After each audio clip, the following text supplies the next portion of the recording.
u prošlim vremenima, kada su ljudi čuli šum vjetra, a noć nije poznavala druga svjetla osim zvijezda i plamena svijeće.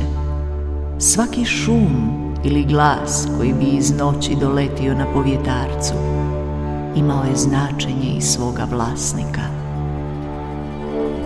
Tako je u tim danima, kad su bake i djedovi umjeli pričati priče o mudrosti i tajnama ovoga svijeta, vjetar navraćao često. I tu smo danas da se ponovno toga sjetimo.